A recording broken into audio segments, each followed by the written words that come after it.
ఇప్పుడు కేవలం 7999K up to 10 kgs వరకు బరువు తగ్గి అధిక బరువు నుంచి వచ్చే ప్రధాన సమస్యలను దూరం చేసుకోండి. అల్లు అర్జున్ తెలుగు హీరో అయినా మలయాళంలో క్రేజ్ ఎక్కువ. ప్రెజెంట్ హిందీలో కూడా క్రేజీ స్టార్ అయిపోయాడు.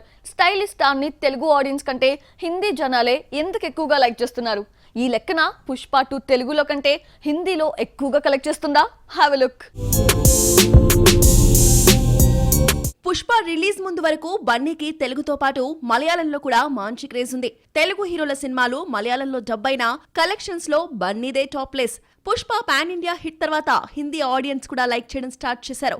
ఎంతగా అంటే తెలుగు ఫ్యాన్స్ కంటే ఎక్కువన్నమాట. పుష్ప నుంచి ఫస్ట్ సింగిల్ ను సౌత్ లోని అన్ని భాషలతో పాటు హిందీ, బెంగాలీలో కూడా రిలీజ్ చేశారు. తెలుగు వర్షన్ ఇప్పటి వరకు 35 మిలియన్ మార్క్ దాటితే హిందీ సాంగ్ కు ఏకంగా 41 మిలియన్ వ్యూస్ వచ్చాయి. ఈ క్రేజ్ ని చూస్తుంటే బన్నీ బాలీవుడ్ హీరో అయిపోయాడనిపిస్తోంది. ఇక పుష్ప 2 నుంచి ముందుగా వేరిస్ పుష్ప వీడియో వస్తే ఇప్పటి వరకు తెలుగులో 34 మిలియన్ వ్యూస్ వచ్చాయి. హిందీ వర్షన్ కి 90 మిలియన్ వ్యూస్ తో దూసుకుపోతోంది. ఈ వ్యూస్ క్రేజ్ చూస్తుంటే పుష్ప 2 కి బాలీవుడ్ నుంచి ఫ్యాన్సీ ఆఫరే రానుంది. తెలుగులోనే కాకుండా హిందీలోనూ హైప్ తో రిలీజ్ అయితే అక్కడ మొదటి రోజే 100 కోట్ల గ్రాస్ దాటినా ఆశ్చర్యపోనక్కర్లేదు. పుష్ప తెలుగులో కంటే హిందీలో భారీ లాభాలు తీసుకొచ్చింది. తెలుగు రాష్ట్రాల్లో 101 బిజినెస్ జరుపుకుంటే 85 కోట్లు మాత్రమే రాబట్టింది. నైజాంలో బ్రేక్ ఈవెన్ అయినా ఆంధ్రాలో కాలేదు.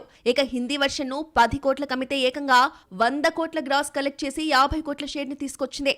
40 కోట్లతో లాభాల పంట పండించింది. పుష్ప హిందీలో సూపర్ హిట్ కావడంతో పుష్ప 2 బిజినెస్ 100 నుంచి 200 కోట్ల మధ్యలో ఉంటుందని అంచనా వేశారు. టీజర్ సాంగ్స్ కొస్తున్న వ్యూస్ చూస్తుంటే పుష్ప 2 కూడా తెలుగులో కంటే హిందీలో ఎక్కువ రాబట్టే ఛాన్స్ ఉంది.